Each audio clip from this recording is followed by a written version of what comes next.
요한복음 1장 5절입니다. 빛이 어둠에 비치되 어둠이 깨닫지 못하더라.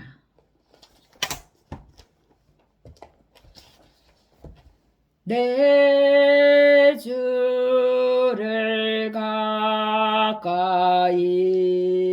하게 함은 십자가 짐 같은 고생이나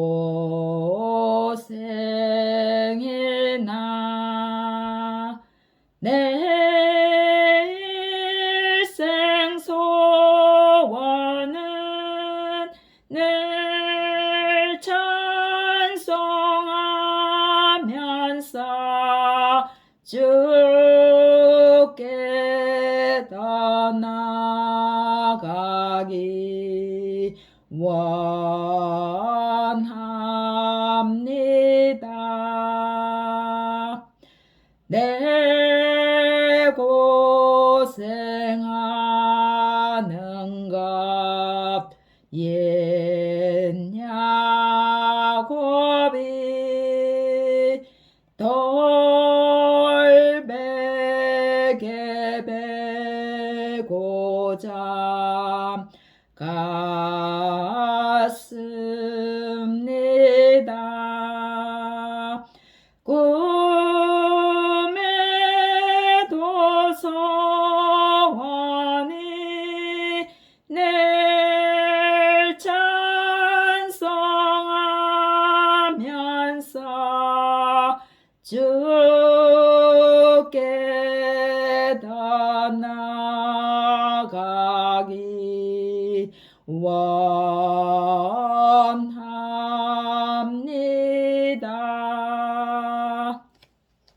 아멘. 권력의 권은 균형을 맞추는 저울을 사용할 때 그 권자를 뜻합니다. 즉 균형을 맞추는 것이 권력이라는 것입니다. 힘을 서로 맞추는 것은 결국 권력을 가진 자가 힘을 독점하는 것이 아니라 그 힘을 분산시키는 것을 말합니다. 힘이 없는 곳에 힘을 나누어 주는 것을 말합니다.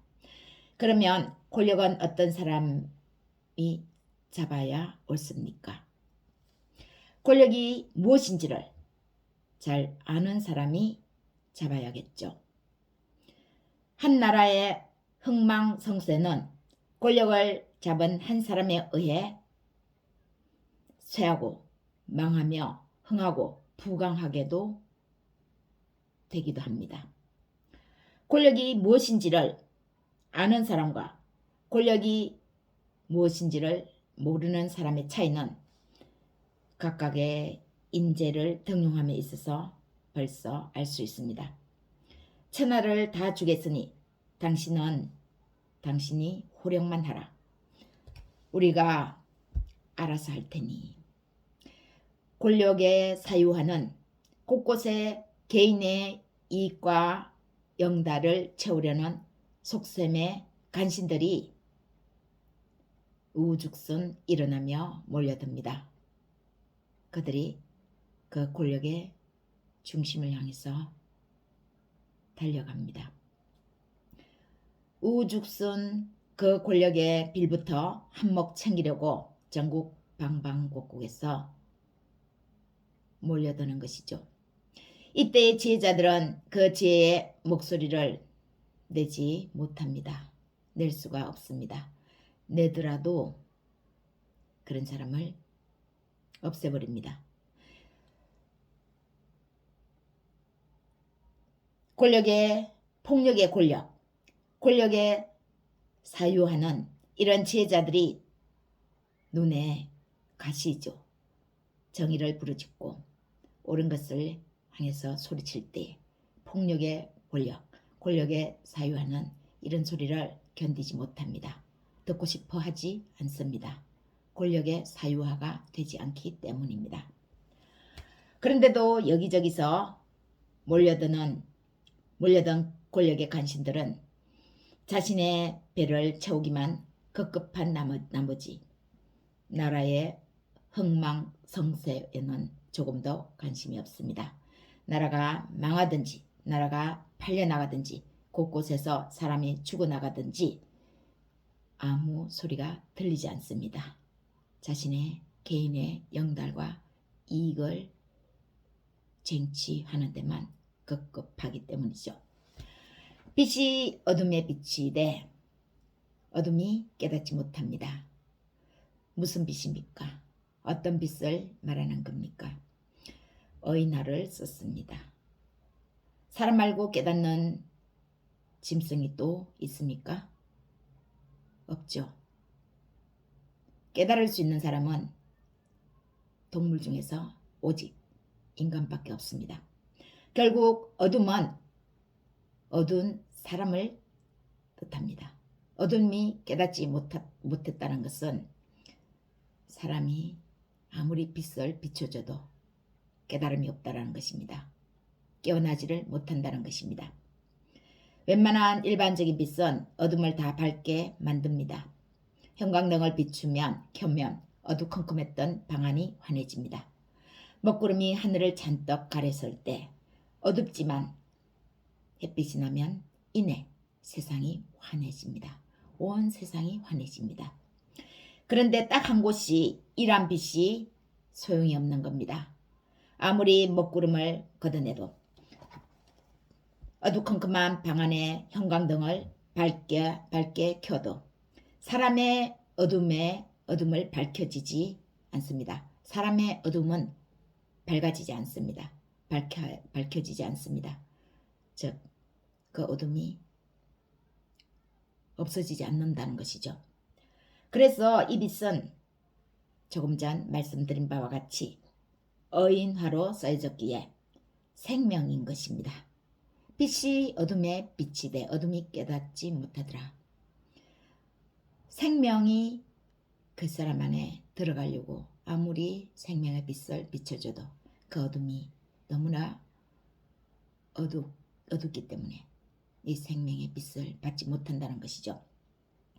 사람이 어둡다가 아니라 사람이 어둠이라는 그 자체를 말하는 것입니다. 그냥 조금 전에 밝았는데 어두워진 것이 아니라 그냥 처음부터 어둠 그 자체로 있었다는 것입니다. 죽은 사람입니다. 죽었기 때문에 그 속에 어둠으로 가득 차 있는 것입니다. 죽었는데 그 전에 조금도 밝은 빛을 비춰본 적이 한 번도 없습니다. 아예 처음부터 어두웠기 때문입니다. 아예 처음부터 어두워져 있었다는 것입니다. 그러면 반드시 밝은 빛이 비춰져야 되겠죠. 생명이 들어가지 않고서는 죽어있는 어둠은 쉽사리 밝혀지지 않습니다. 사람 속에는, 사람 내면에는 진짜 밝음이 없고 어둠으로 짙게 물들어 있습니다. 온 천지가, 온 세상이 어두운 것처럼 사람의 안이, 온 천지가 어둡습니다. 어둠입니다. 살아있는 생명을 가진 분, 오직 생명은 어디 있습니까? 예수 그리스도에게만 있습니다. 영원토록 살아계신 분이죠. 예수 그리스도의 빛이 비춰져야 사람 안이 환해집니다. 사람의 속이 밝아집니다. 밝혀집니다. 사람의 마음을 밝히는 건 다른 어떤 빛이 해당되지 않고 오직 참 생명이신 영생이신 예수 그리스도의 빛만이 비춰져야 합니다. 그래야 밝아집니다. 사람 속에 있는 그 어둠이 생명의 빛을 받고 깨달음을 얻고 그 어둠에서 뚫고 나올 수 있는 것입니다. 요한복음 1장 1절 태초에 말씀이 계시니라. 이 말씀이 곧 하나님이시니라 라고 말씀합니다. 그런데 하나님은 당신의 빛, 이 말씀을 유일하게 독생하신 예수 그리스도 안에 주셨습니다. 그래서 예수님은 어떤 분으로 오셨습니까? 말씀이 육신이 되어 우리 가운데 거하시게 된 거죠. 그 안에 말씀이신 육신으로 오신 말씀이신 예수님 안에 그 안에 보니까 진리와 은혜가 충만한데 그것이 바로 하나님의 빛이라는 것입니다. 하나님의 영광이라는 것입니다. 언어가 생명입니다. 언어가 빛입니다.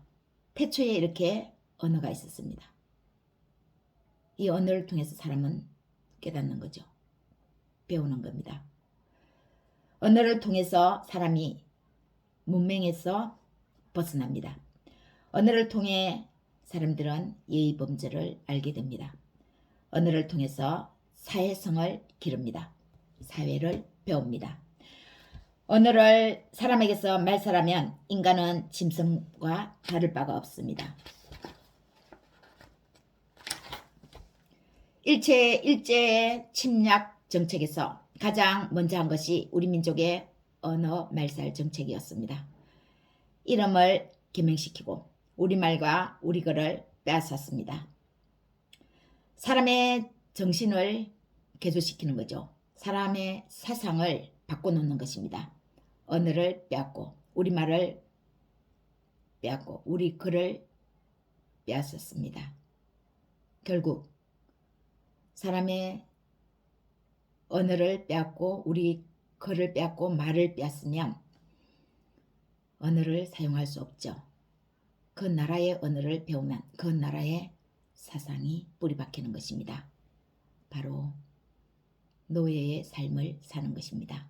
결국은 일제의 노예를 만들기 위해서 우리말과 우리글을 빼앗는 언어 말살 정책을 제일 먼저 하게 된 것입니다. 짐승보다 못한 삶을 이룰 때 언어가 없을 때 사람이 이런 삶을 사는 것입니다. 지옥보다 더 지옥이죠. 차라리 지옥에라도 떨어졌으면 모르겠지만 지옥보다 더한 지옥의 삶을 이 세상에서 사는 것입니다. 언어가 없으면요. 말씀이 육신이 되어 우리 가운데 거하시며 우리가 그 영광을 보니 아버지 독생자의 영광이 은혜와 진리가 충만하다고 요한복음 1장 14절에서 기록합니다.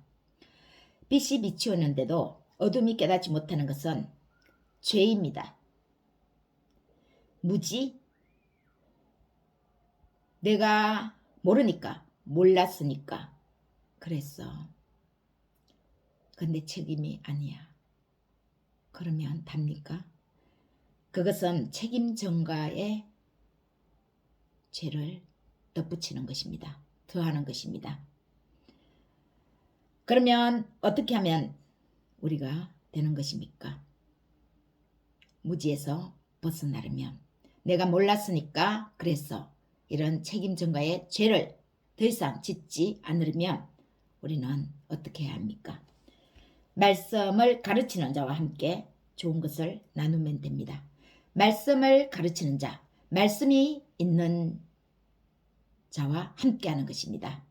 즉, 말씀을 가까이 하라는 것입니다.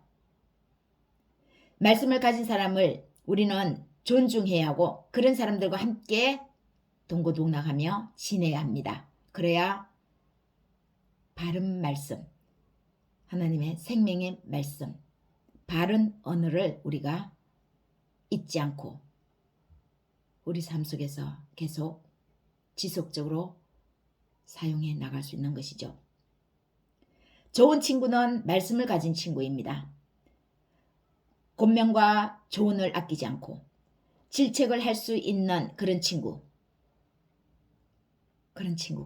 필요합니다. 그런 친구를 가까이 해야 합니다. 그런 친구의 말을 또 기꺼이 들을 만한 지혜를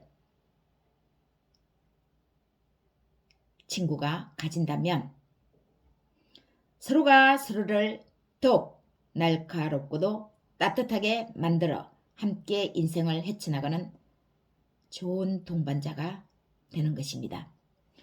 어둠 속에 있는 사람은 일을 할 능력이 없습니다. 어둠이 그 사람을 꽉 덮고 있는데 어떻게 그 어둠 속에서 뛰쳐나와서 일을 할 수 있겠습니까? 어둠의 권세에 사로잡혀 있는데요.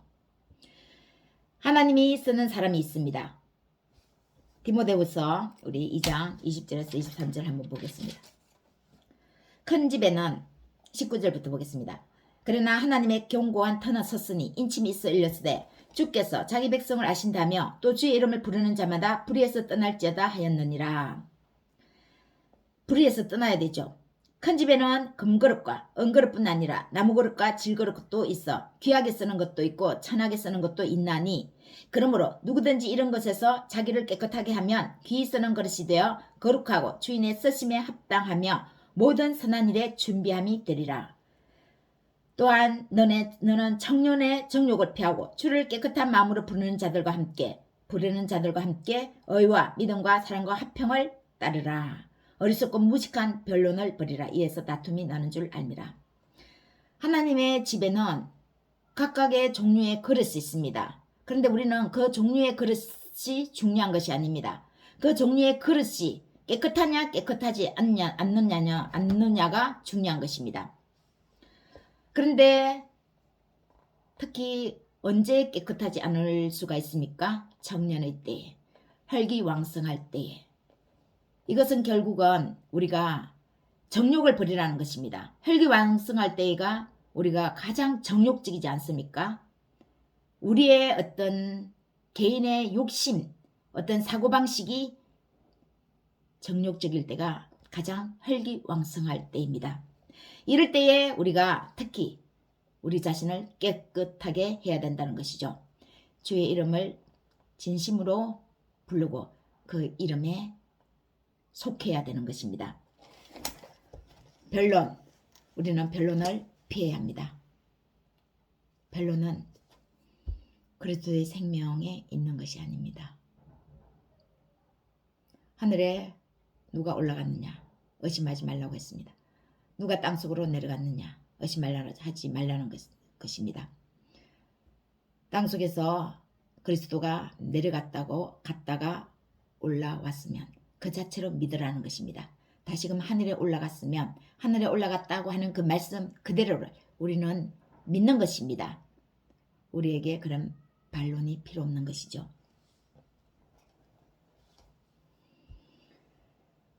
여러분, 하나님이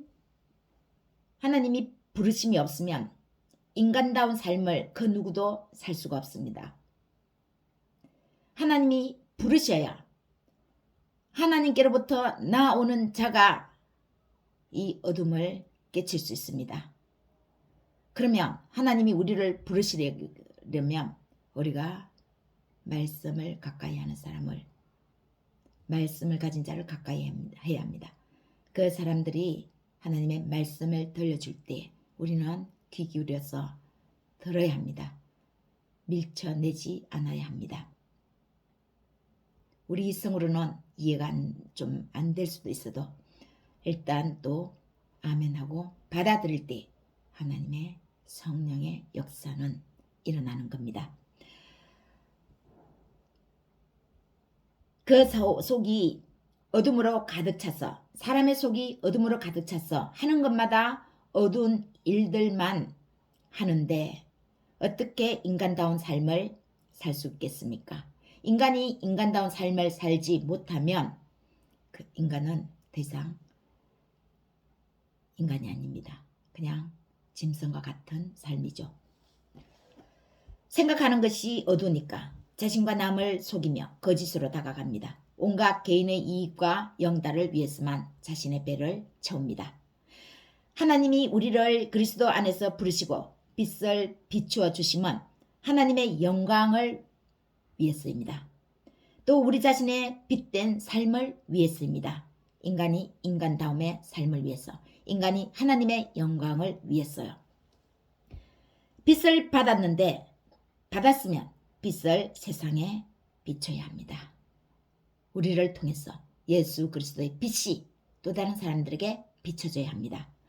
권력을 주신 이유는 하나님의 생명 되시는 예수 그리스도의 빛으로 사용하라고 주신 것입니다.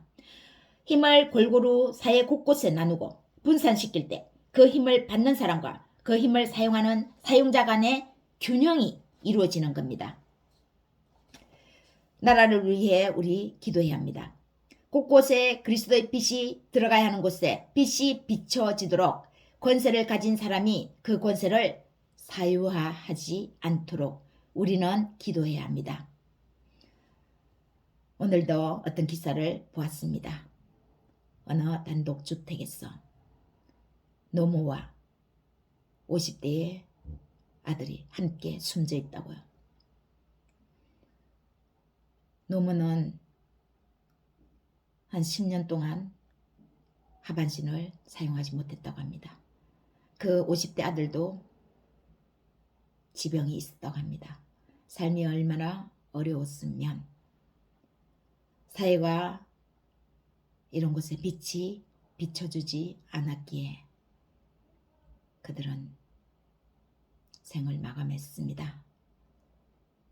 어쩌면 죽음이 더 낫다고 생각했는지 모릅니다. 저울추에 균형을 맞추듯 힘의 권력에 그리스도의 빛이 비춰지기를 우리는 기도해야 합니다.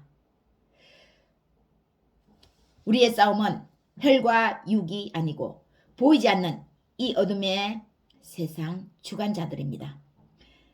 공중의 권세 잡은 자들입니다. 그래서 기도가 필요한 것이죠. 우리 힘으로 싸우는 것이 아니라서요. 참된 생명, 오직 영원토록 생명이신 분은 예수님 뿐입니다. 이 빛, 이 참된 생명의 빛이 우리를 비출 때 우리의 마음이 다시금 뜨거워지기를 소망합니다. 우리 안에 믿음이 더욱더 강화되기를 소망합니다. 우리 안에 하나님의 사랑이 부음받기를 소망합니다.